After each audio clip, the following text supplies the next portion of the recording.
closed captioning provided by Beaufort County.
Let's give the Parris Island Marine Band a huge round of applause. Thank you. They will be entertaining us for the rest of the evening as well.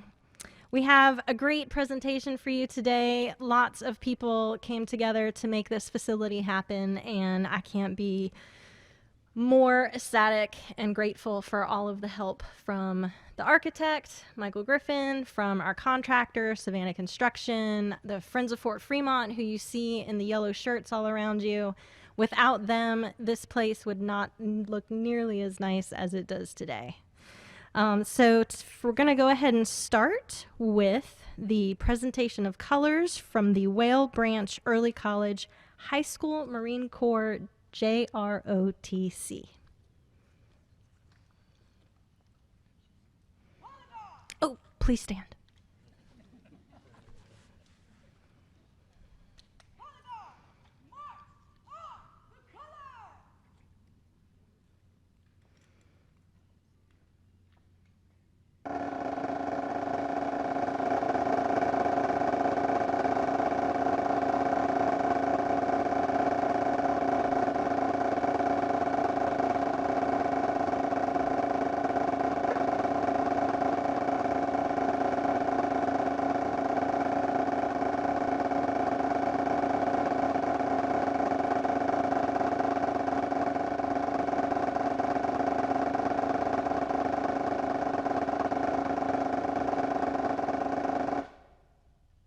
Please remain standing for the Pledge of Allegiance.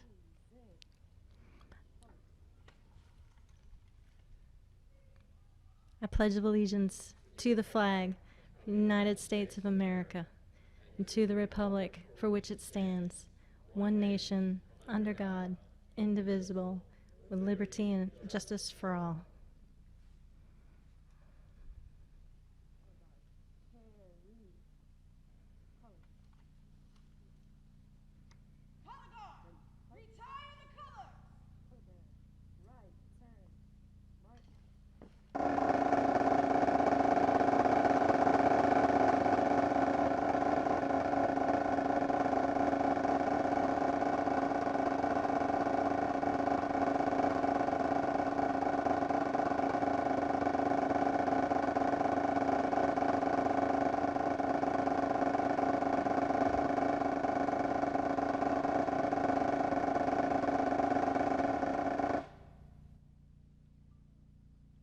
Thank you. You can be seated.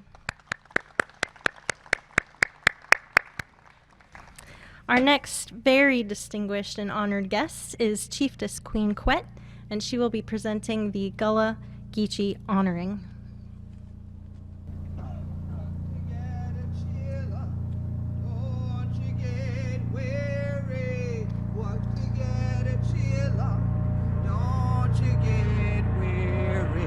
Work together, children, don't you get weary. Great camp meeting in the promised land.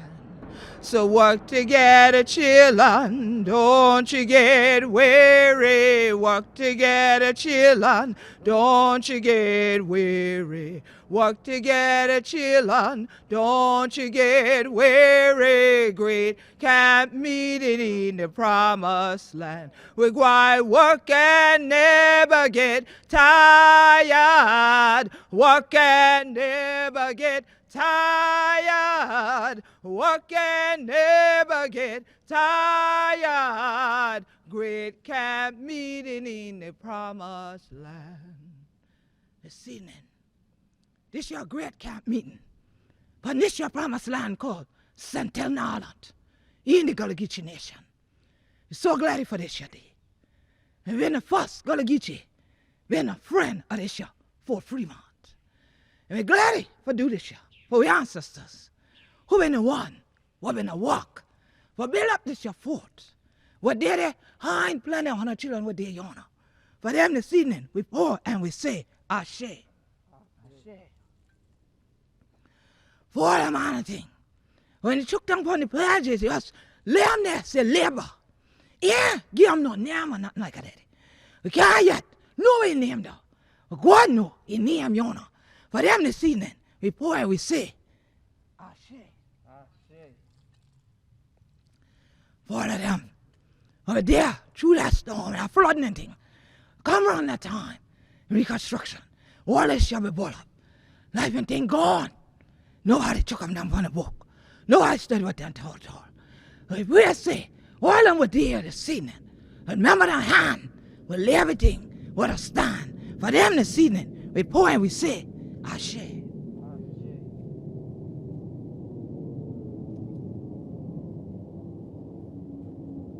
And for all the children were kind, we're going in this your New York place here. And yet but the time, when nobody else was there, or we tell a soldier marching one more again, for the American War, and for the Buffalo soldier, where the march so, that plenty of people sing about them, and not yet the true thing about them. This evening, for all of them, we pour and we say, Ashe.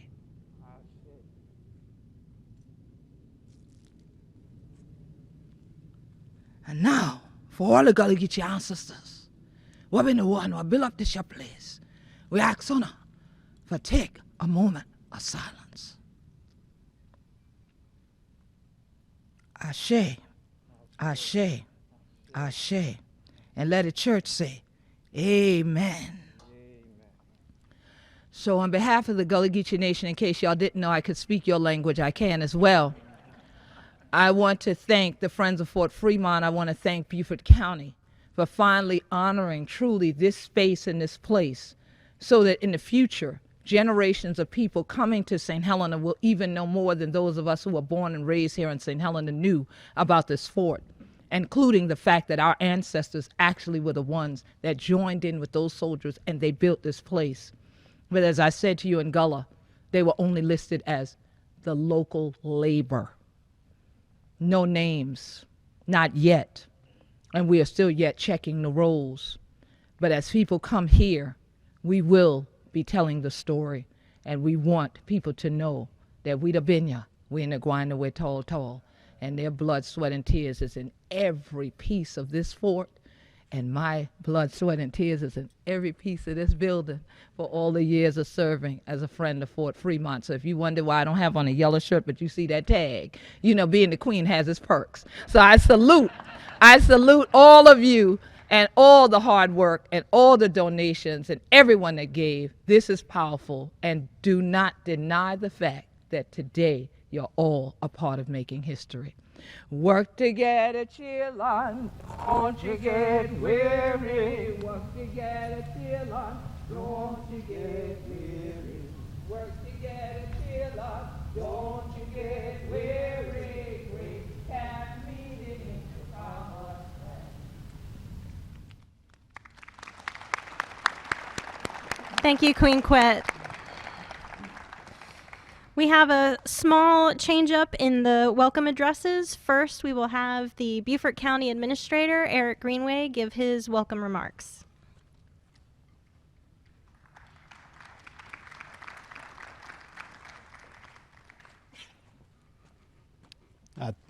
Thank you, Stephanie. Queen, I appreciate the remarks so far.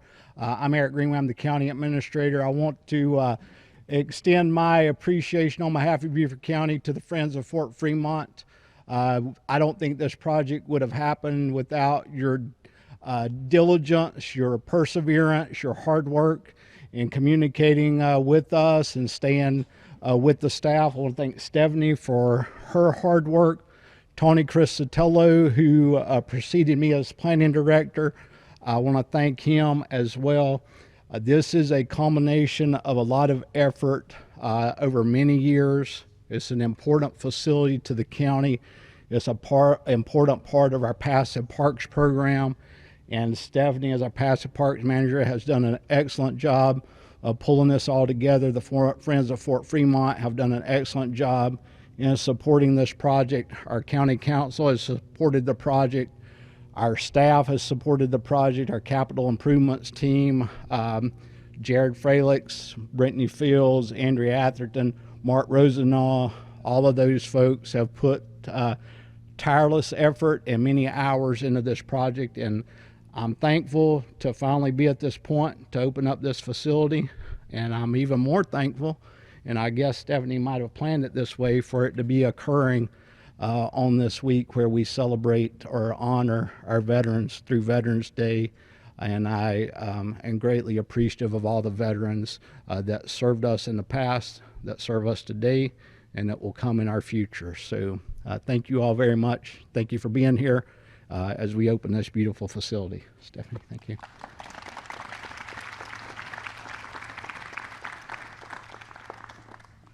Thank you, Eric. We also have Beaufort County Councilman Paul Somerville here to give a few remarks for Mr. Glover. He is detained at the moment, and so Paul, thank you for speaking on his behalf. Thank you, Stephanie, and welcome everyone. It's hard for me to believe that I'm standing here at a grand opening of Fort Fremont in 2021. I never would have believed it, because Fort Fremont has a special place in my heart, because one of the ladies who was instrumental in raising me from a child was my Aunt Helen, who lived here on the grounds. Her father, my great uncle, Harry Burr, was the engineer here. And so I heard all kinds of stories. But the condition of the fort when I was growing up, it didn't look anything like it does today. I used to think that people from all over the world brought their beer cans here and deposited them. I never knew exactly why, but there were so many of them they had to come from all over the world.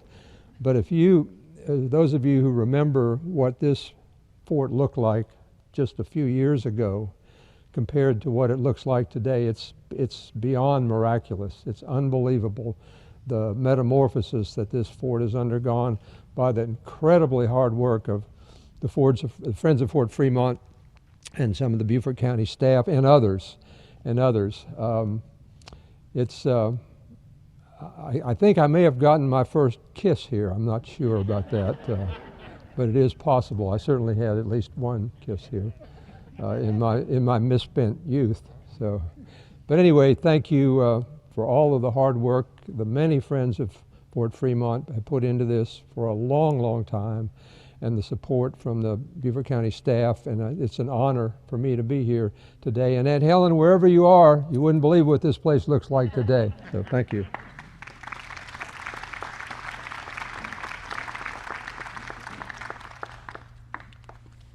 And you have now heard their names several times, Friends of Fort Fremont. And today we have their most recent president, Katherine Mixon, who's going to come and give some remarks about the Friends and all their contributions to this facility.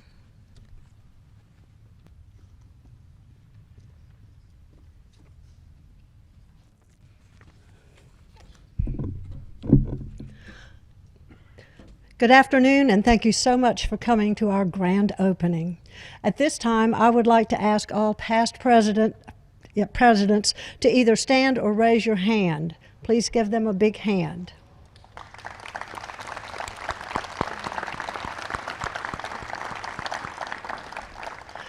I would like to extend a warm welcome to Colonel Arbogast, Commanding Officer, Marine Corps Air Station, and our friends and neighbors who came here today. Though the list is long, the Friends of Fort Fremont wish to thank the many players who have been instrumental in bringing together today's events. Believe me when I say today required a village with unified and committed vision. First, we wish to thank Stephanie Najid, Jane Forsyth, and their committee for organizing this spectacular celebration, the Land's End Woodland Club for providing parking, the county for their vision in persevering this important part of Beaufort's history and for construction of this magnificent history center. Thank you also to our Beaufort County liaisons who gave us guidance and encouragement, beginning with John Miller in 2007 and Ian Hill, who nominated Fort Fremont for placement on the National Register of Historic Places and obtained the historic highway signs. Tony Cristicello, who saved the pavilion. Architect Michael Griffin for his design, Marion and Ray Rawlings, upon whose research all educational materials are based, to Cecile Dorr, whose leadership as president of the Friends and Joe Lee's ideas enabled us to raise funds to pay for Dennis's diorama. More on that later. To Maria Bennick and the St. Helena Library staff for displaying the diorama when we had no place to go, and for taking such good care of us during our many lectures and docent tours. And a sincere and heartfelt thanks to you, the many friends whose contributions over the years are too numerous to mention. We wouldn't be here without you. Yes, you did matter. And finally, a special thanks to Stephanie Najid, Passive Parks Manager for the county, and her team, Andrea Atherson, Mark Sutton, Kynard Freeman, Bobby Anderson, and Mark Rosenau, who are responsible for bringing this beautiful building to fruition, the nuts and bolts. A brief history. In 2007, 5 new graduates of the Spring Island Master Naturalist Program, Pete Richards, Wendy Wilson, Ann Kennedy, and Ray and Marion Rawlings, were assigned to assist Beaufort County in developing possible plans for the newly acquired Fort Fremont Historical Preserve. Quickly, the group recognized the breadth of history and the legacy of the site, which would require a sustained effort over time. This request was going to require much, much more. A quick paper would not suffice. First, they had to decide if they were up to the task and were they willing to go the distance. Thanks to Pete Richards, the answer was a unanimous yes. This nucleus of friends formed the Friends of Fort Fremont, with Pete as first president and carrying the banner proclaiming their intent to provide long-term support and commitment to the county and Fort Fremont. The Friends researched the history of the fort, provided exhibits to local museums, gave lectures for USCB, local historical societies, and civics groups, established projects with the schools, hosted countless tours of the site to a variety of groups and individuals, contributed uncounted hours of volunteer labor to site cleanup, and produced an award-winning documentary thanks to Ryan Heathcock. In their free time, thanks to the Rawlings' persistence, the Friends researched, funded, and commissioned Dennis Canaday, who worked tirelessly to create and ensure a unique scaled diorama of the entire fort, reflecting the style of the original turn-of-the-century buildings, which is on display in our new History Center.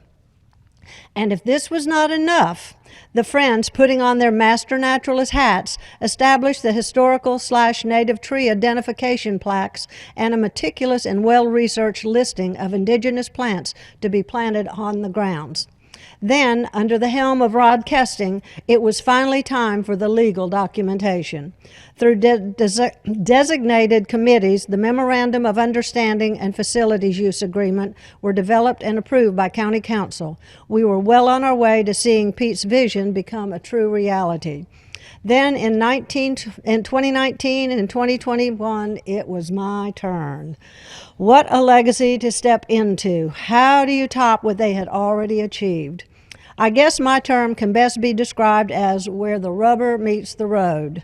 In the past 2 years, Cynthia Follick completed the designing of our webpage and new user-friendly smartphone app allowing visitors to tour the fort at home or on site. We invite you all to visit. The latrine has been saved and moved, always important for the children who come. Actual construction of the History Center and all that's entailed began and has now been completed. With base legal documents done and in place, a committee has been tasked with completing the operations manual. Thanks to Sergeant Ted, 3 grants have been awarded, enabling a structural analysis of the fort to be done, itemizing a listing of most to least imperative work necessary. 5 structural engineering firms were identified and competed. Bennett Engineering Firm was chosen. Fencing around all gun pits has been completed, as well as a new system of keeping up with the volunteers, their work days and hours. So far this year, Sergeant Ted has orchestrated 9 cleanup days using 12 different volunteers who have completed 170 hours of work. Kudos to our volunteers and Sergeant Ted and his passion for telling the Fort Fremont story. Without them, this fort would not look as it does today. So, what happens now?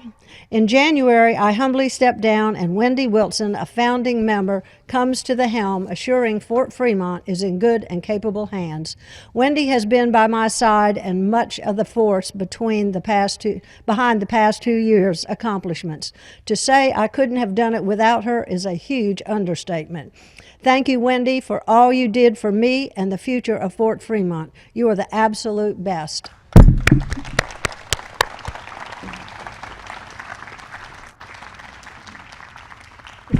Excuse me. And now I would like to introduce Marion Rawlings, one of the founding members.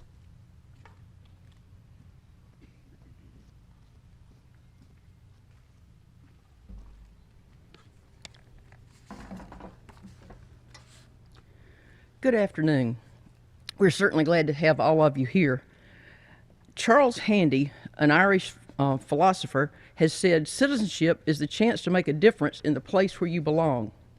Today, I'm honored to introduce those of you who didn't know him to an extraordinary citizen, someone who truly believed in making a difference to the place where he belonged.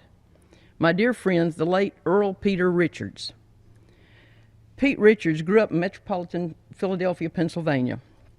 After college graduation, Lieutenant J.G. Pete Richards served his nation as a naval intelligence and combat officer in the Vietnam War.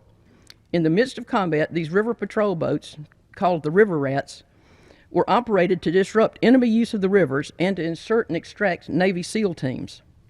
Pete led 135 of these riverboat combat patrols in the Mekong Delta. He earned the Bronze Star and the Navy Commendation Medals and the Presidential Unit Citation for exceptional service in combat.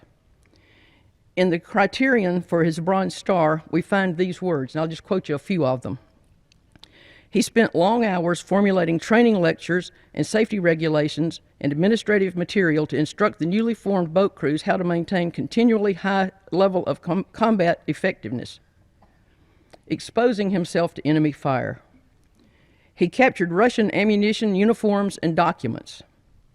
He medically assisted wounded Viet Cong soldiers, which paid dividends on intelligence matters. He demonstrated courage under fire, outstanding judgment, and complete dedication to duty. This sounds exactly like the Pete Richards that all of us here knew. During this Vietnam service to his country, Pete was exposed to Agent Orange, which would later trigger the cancer that eventually took his life recently. Pete spent much of his professional life in Atlanta, Georgia, where he was a successful executive, and he traveled over most of the southern United States. While in Atlanta, he and his wife, Betsy, worked tirelessly for keeping inner-city, interracial neighborhood schools, organizing neighborhood meetings, handing out flyers, and answering parent questions. In 1977, Pete was elected as a member at large of the Atlanta Public School Board of Education. There he served as a strong proponent for desegregation and for maintaining JROTC in the schools, both of which he felt provided a very positive influence for the students. Pete was a very persistent man in any endeavor that he undertook.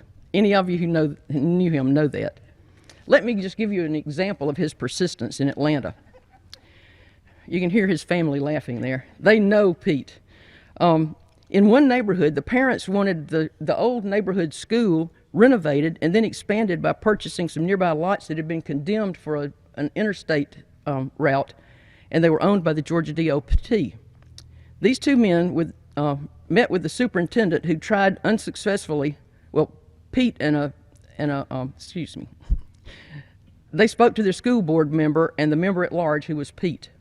These two men with the superintendent, who met with him, and he tried unsuccessfully to dissuade the spokesman. Finally, after a long meeting, the weary superintendent said, "Mr. Richards, you and Joe go down to that DOT and see what you can work out." He just gave up. And work it out they did. Leave it to Pete. The plans for the neighborhood school proceeded as the parents requested. That school and its students thrive to this day. These accomplishments were but a foreshadowing of what this human dynamo would accomplish for his fellow citizens after his retirement to Beaufort County. Even before moving to Beaufort, Pete took the South Carolina Master Naturalist training and developed a true love for this fragile and productive low-country environment. He went on to serve as president of the Fripp Audubon Club, invigorating it, leading field trips, and spearheading their efforts to bring educational programs into classrooms. Pete was instrumental in establishing the Beaufort Barrier Islands Important Bird Area, which is an international designation, and the Port Royal Cypress Wetlands. He also pioneered the Port Royal Annual Birthday for the Birds, and he personally led the crowd in a kazoo rendering of Happy Birthday. Pete inspired people to work, and not only that, but he wanted them to have fun at the same time. With a completely different focus, Pete Richards became a prime mover in the national effort to save the USS Olympia, Admiral Dewey's flagship during the Spanish-American War.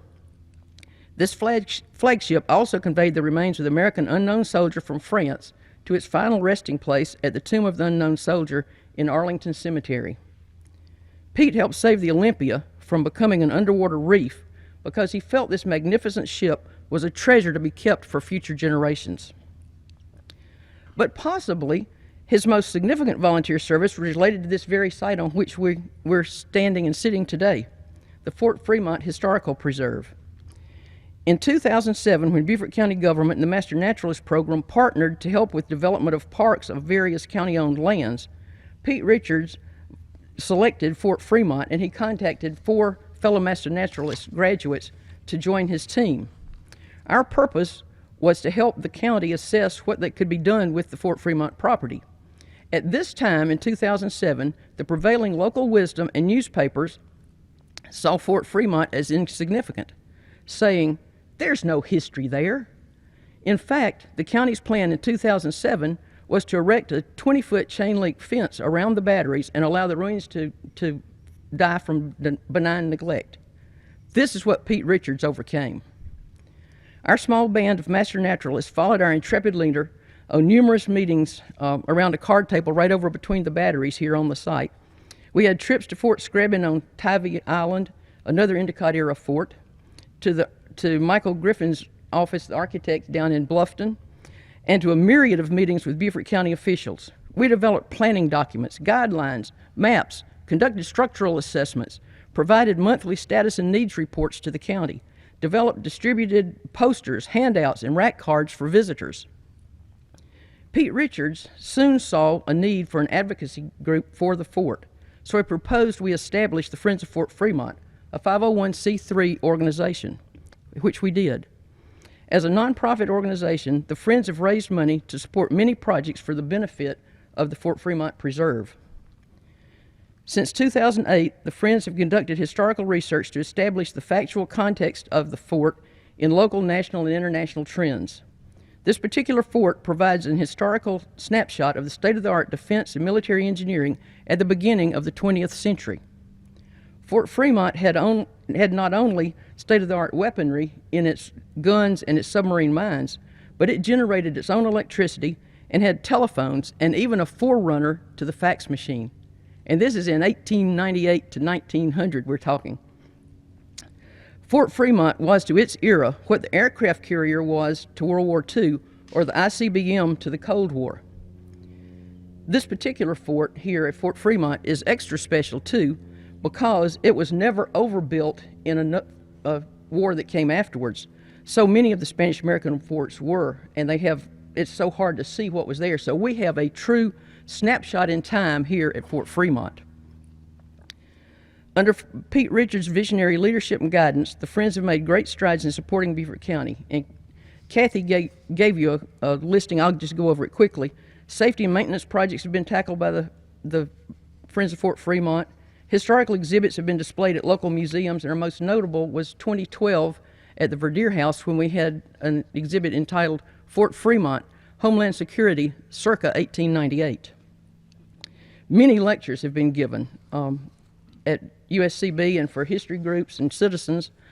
Educational initiatives were launched with the local schools, going back to Pete's interest in education. Tours are given regularly by volunteers. Tree tags were made and installed. Fort Fremont worked with a county contractor to design and produce signs on the history of the fort. The county will be installing these signs around the preserve before too long, as soon as we can get all the parts off the ships that are coming into the country. A video and tour app are now available for the public on the Friends of Fort Fremont webpage. Scale diorama in the History Center that you will be able to see shortly, and it's absolutely beautiful. An engineering study will soon be underway to assess the structural condition and any safety concerns within the batteries. And none of this would have been done without the vision and leadership of Pete Richards. Pete Richards' vision in founding the Friends of Fort Fremont was to work with Beaufort County to make this property a significant relic and a tourist magnet for the county. He saw the need for a history center to help educate residents and tourists to the significance of Beaufort and Fort Fremont in American history. In summary, Pete was a man of patriotism, courage, honor, character, and yes, ideas and persistence. We all know that. Without my dear friend Earl Peter Richards, we would not be here today to celebrate the grand opening of this beautiful building that's in front of you, the Fort Fremont History Center, which Beaufort County has dedicated to the memory of Pete Richards, an extraordinary citizen. Thank you.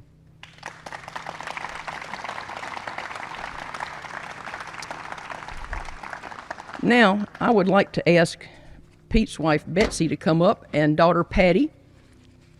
The other daughter, Chrissy, is not here. She lives out of state and couldn't be here today, but I know she will be thinking about us. We have developed a plaque that will go into the History Center describing Pete and giving a brief summary of his work here at the fort and his inspiration to everybody to get this done. Unfortunately, I guess some of that was on the boat too, so we don't have the plaque. But everyone can come back later and we'll have a gorgeous plaque just inside the door.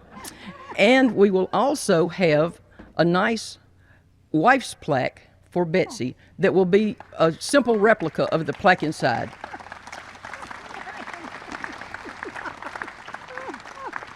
Oh, and you can enjoy that. Oh, And we will get that to Betsy along the way. It should be a very nice memento. And Betsy, when I was talking to her earlier today, said she knows that Pete is up there smiling down on this opening, and we just wish that he could have been here also. Thank you.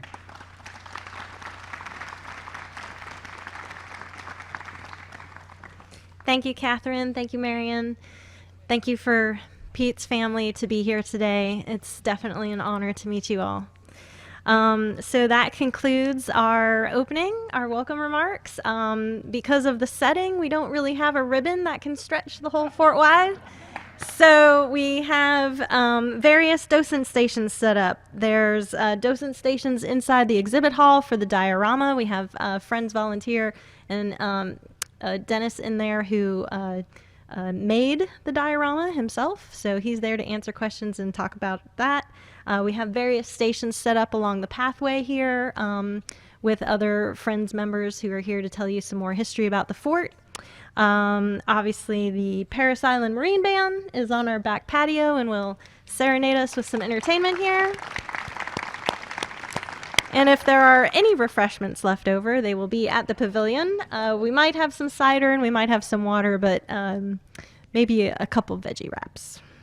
Otherwise, I really hope you enjoyed today's program, and definitely come back, visit, take time. We do have the interpretive signs. I just got them yesterday afternoon.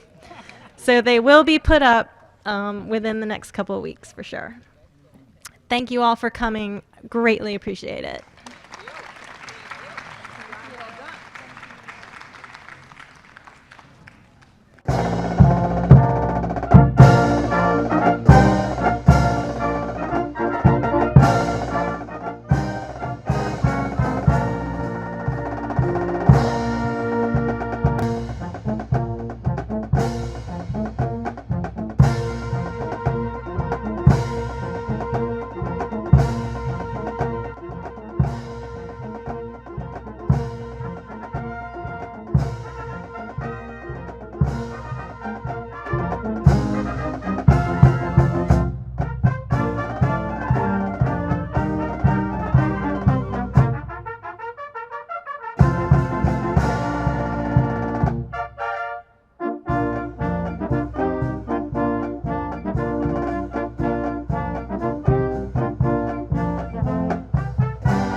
The County Channel is also available on video on demand.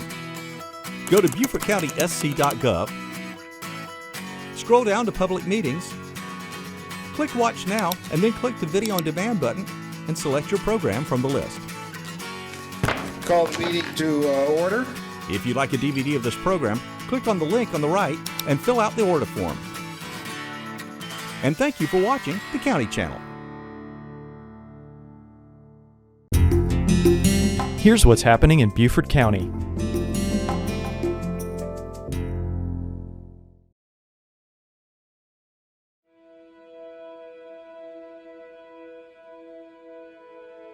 Port Royal Sound is unique. The largest ships in the world could sail into Port Royal Sound, and that's what Jean Ribaut, the French explorer, said. Said all the ships of France, nay, all the ships of the world, could safely ride in its bows. It's very deep and very unusual, and if you're a sailor and you go up and down the coast on the Inland Passage, you come into Port Royal Sound, you know it's different, you can smell it. It's 60 feet deep in the middle of Port Royal Sound, 30 feet deep over the bar, and the interesting thing to me is that the shape of the entrance has not changed for 500 years. Millions of shells, left by native inhabitants over thousands of years, attest to the bounty of its waters. Clovis points, which are more than 10,000 years old, have been unearthed on its shores. Inevitably, the natural riches of the sea islands surrounding Port Royal Sound attracted the great empires of the 17th and 18th centuries. First, Spain arrived in 1521. Then France came ashore in 1562. Finally, the British claimed them as Carolina in 1663, the land of Charles. After barely surviving a deadly clash with the Native Americans, the settlers demanded protection from the colonial government. Their log fort in Beaufort town had been burned. They felt defenseless. And it was in that early period, in this early 1720s, that the people of Beaufort said, we need a fort to protect us. So they built this to protect the Inland Passage before it got to Beaufort, which is the reason for the location of what eventually became Fort Frederick or Fort Prince Frederick. The new fort began to take shape in 1726 after the famous settler Colonel John Barnwell, better known as Tuscarora Jack, returned from England with the Independent Company afoot, a regiment of British regulars. For the next 7 years, Fort Prince Frederick, a small structure measuring just 125 feet by 75 feet, existed as a typical frontier-style log and earthen fort. Artillery stood at the ready to slow any approach by the Spanish fleet. As soon as the first warnings from the watch cannons at the mouth of the Sound were fired, the militia would be dispatched. Still, the settlers of the islands envisioned something sturdier, a structure that could offer them real protection in times of trouble. The people kept petitioning the Commons House Assembly and the colonial government for more money to finish the fort and build it more stoutly. In 1773, the French Huguenot settler and contractor John de la Barre was hired to devise a more substantial structure. And he said, I'll build a fort of oyster shell and lime, which is what we see there today. And he built the fort, and as it was described in 1733, it was 5 feet thick and 5 feet high. That's pretty stout. The fort was named for the eldest son of King George II of England.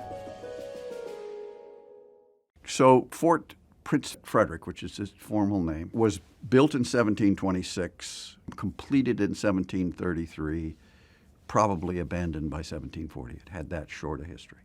And for the first 7 years of its existence, 1726 to 1733, it was the southern frontier of English North America. And although the British occupied Port Royal for a time during the American Revolution, the greatest battle waged by Fort Prince Frederick over the next century and a half was one with the weeds and the weather. A planter by the name of John Joyner Smith came into possession of the land early in the 1800s, turning the expanse above the old fort into fields of cotton tended by the enslaved. But all that changed in November of 1861, when Union forces overcame the Confederate territory. When the Battle of Port Royal Sound happened in the fall of 1861, and the planters from the Beaufort region skedaddled, as they call it, they left behind between 8,000 and 10,000 slaves. The people were so jubilant when they heard the cannons go off, because there were about 55 ships coming into that area, that they called it Big Gun Shoot Day. And when they heard the big gun shoot, they said, freedom is here, the Yankees are here, so we're free. But that area on those bluffs above Fort Frederick is where there'll be camps, again, throughout the war. And there'll be everything from artillery to infantry encamped, both white and black troops throughout the area. They will build a pier over top of the walls of Fort Frederick out into the Beaufort River. Over the top of Old Fort Frederick stepped the 1st Black Regiment, mustered in as the 1st South Carolina of African descent. It's going to be in the summer of 1862, everything sort of begins to change, and permission is given to begin raising black regiments at that time. President Abraham Lincoln sent a military governor to Port Royal. General Rufus Saxton is given permission to begin raising upwards of 5,000 black troops. And one of the first things he does is he orders them to assemble at the Smith Plantation, and that will become their camp, and eventually it will be named Camp Saxton in his honor. Dozens of missionaries, teachers, and physicians from the northeast part of the U.S. arrive in South Carolina to begin a project that will come to be known as the Port Royal Experiment. They are joined by the famed Harriet Tubman, who brought many people to freedom with the Underground Railroad. She nursed the Civil War injured, while she showed the newly freed people how to willingly work in a wage-based system, rather than being forced to labor under the threat of the lash. Miss Laura Town established the Penn School on St. Helena Island, just a ferry ride across the Sound from Fort Frederick, an institution that is still in operation today. Lincoln watched the experiment with great interest, and during the summer of 1862 announced the preliminary Emancipation Proclamation. Immediately, plans were made for an elaborate celebration at Camp Saxton for January 1st, 1863, the day the proclamation was to be signed. And it's very elaborate. They were roasting 10 oxen and preparing tables for 4,000 or 5,000 people to come down to it. Of course, when it was read and after it was read, someone spontaneously popped out with the song, "My Country 'Tis of Thee," and jubilation took place. But the Emancipation Proclamation was a high point in their lives at that time. When the Emancipation Proclamation was read, they used that fort as the base for their dock. You know, and the dock was built over the top of the fort, and boats came in. But there it was, I mean, at ground zero of that event. And that event is as significant an event as ever occurred in 500 years of history of this county, certainly, and one of the most important events in the state's history. A devastating hurricane shook the Sea Islands in 1893, causing massive damage. More than 2,000 people died. Yet the sturdiness of the 5-foot-tall and 5-foot-wide walls saved the fort from annihilation. Today, it still stands as the oldest tabby structure in South Carolina. In the winter of 2015, archaeologists worked to excavate the remains of Fort Frederick in preparation for the day when it will be accessible to the public by land for the first time in many years. Old Fort Frederick is also being given a new layer of tabby in preparation for its future as the one remaining ambassador to witness a pivotal historical event. The fort's most important job, as it turned out, was to serve as the actual bridge from the waters of Port Royal Sound, supporting people as they stepped toward their celebration of freedom.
And that's what's happening in Beaufort County.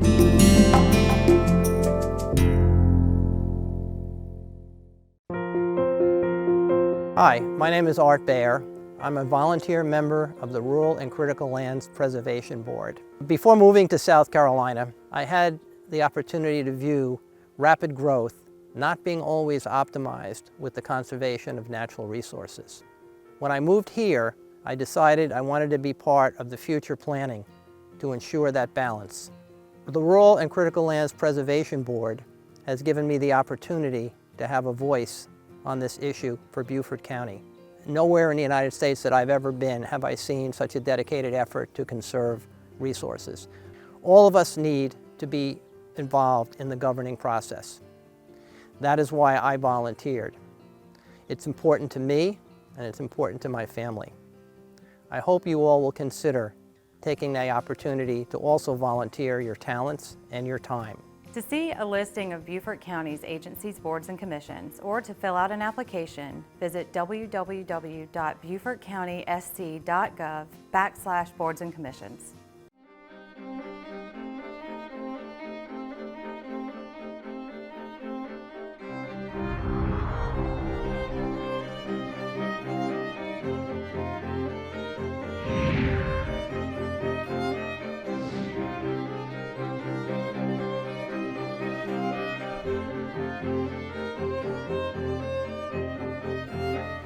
A meteor shower that occurs when sky and weather conditions are just right is probably one of the most spectacular astronomical events that you can observe.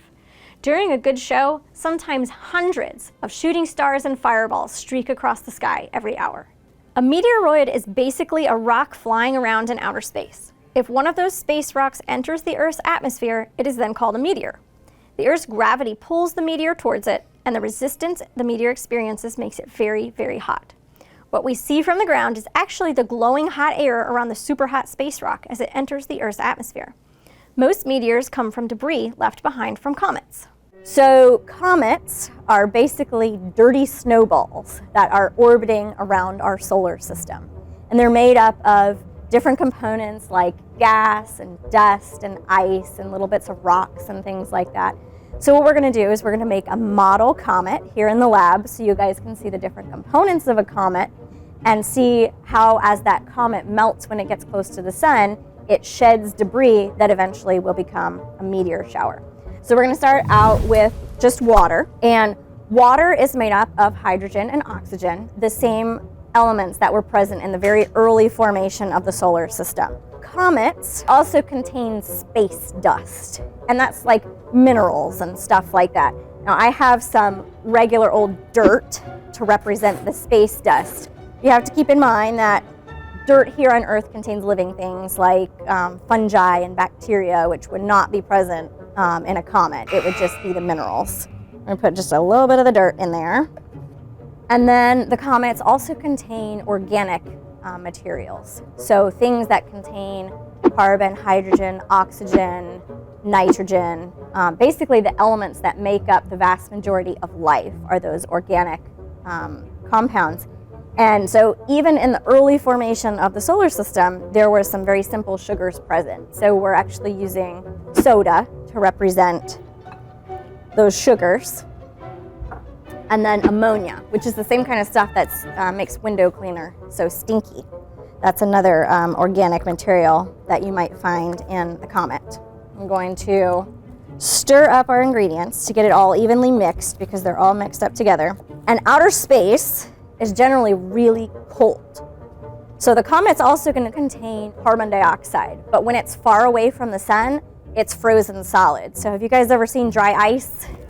Okay, so it's basically carbon dioxide that is frozen, and it doesn't ever have a liquid state. And I'm going to stir it up. So what this is doing is this is well below freezing temperatures. So it's essentially freezing solid everything that I put into the bowl. So what I'm going to have you do, if you'll come around here with me, is kind of hold the bag up just a little bit right over the bowl since it might be a little bit messy. And don't hold it too hard because I don't know if you guys can tell, see how it lets some of the air out. There you go. The carbon dioxide is turning directly. I'm going to put it down into the bowl this time. Okay, so let's see if we have a comet. All right, and it's not perfectly round, but that is our comet. And you can see that as the dry ice is sublimating, turning back into gas, that it's essentially pieces of the comet are melting off. And so it gets really hot, and as the comet passes by the sun and it heats up and that carbon dioxide and the ice melts, little plumes come off the back of the comet. And that's what leaves a debris trail behind. And when the Earth passes through that debris stream, they burn up in our atmosphere and become a meteor shower. Many comets have left trails in different regions along the path of the Earth's orbit, so the Earth predictably encounters these debris fields as it goes around the sun through the course of a year. We can count on regular occurrences of these meteor showers during certain times of the year. The Lyrids, Perseids, Orionids, Leonids, and Geminids are all major meteor showers associated with comet trails. Meteor showers are usually named for the constellation in the region of the sky where they appear to originate. If you watch a meteor shower, you may notice that they appear to be all over the sky, but the tails point back to the same general region. This region, where all the meteors seem to come from, is called the radiant. This optical illusion is all a matter of perspective. The meteors are usually coming towards us from the same angle, but when they get closer to us as they enter the atmosphere, the effect of perspective makes them seem to get further apart. It's like looking at train tracks. Even though we know that they're parallel to one another, off in the distance, it looks like the train tracks come together. Usually the size of particles entering the Earth's atmosphere is no larger than a grain of sand, so they burn up really quickly and produce a spectacular show. Very rarely, a really large piece of meteor makes it all the way through the atmosphere and falls to Earth. This is called a meteorite. Large impacts by meteorites are very rare, but NASA scientists say that thousands of tiny specks of space rock hit the ground every year, mostly unnoticed. Most meteorites weigh less than 1 pound, and only 5 to 10% of meteors make it through the Earth's atmosphere. Extremely rarely, a large meteoroid, which comes from an asteroid rather than a meteor shower, impacts Earth. Meteor Crater in Arizona is one such location. So don't worry that any space rocks are going to be causing major problems by crashing into Earth anytime soon. Check your calendar for a meteor shower, set up a sleeping bag on the lawn, and watch one of the most spectacular shows in the sky.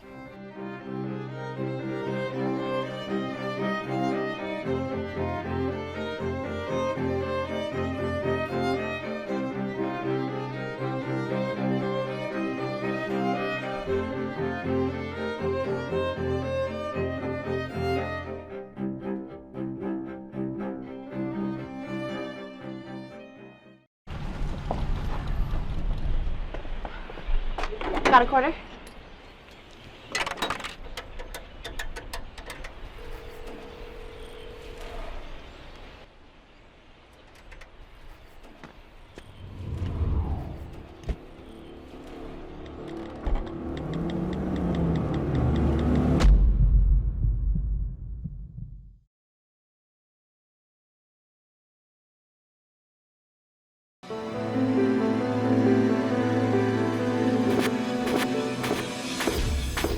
Hey, honey, can you set the table?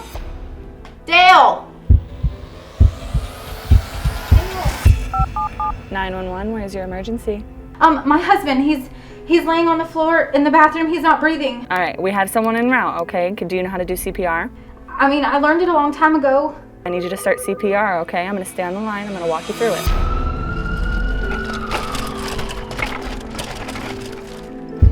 Hello, EMS. Women here.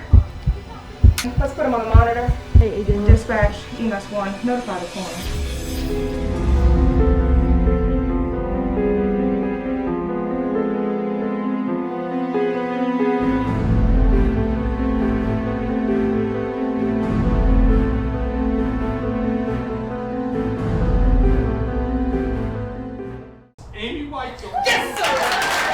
A big round of applause for this year's Beaufort County School District Teacher of the Year. Battery Creek High School biology teacher Amy Weitzel was recognized with the honor during an outdoor teacher appreciation ceremony on Hilton Head Island. I am completely honored. I am shocked first and foremost, but I just can't describe how much I know all these people work and how hard everybody works in our district. And so to even be considered for this is absolutely inspiring and just so humbling and amazing.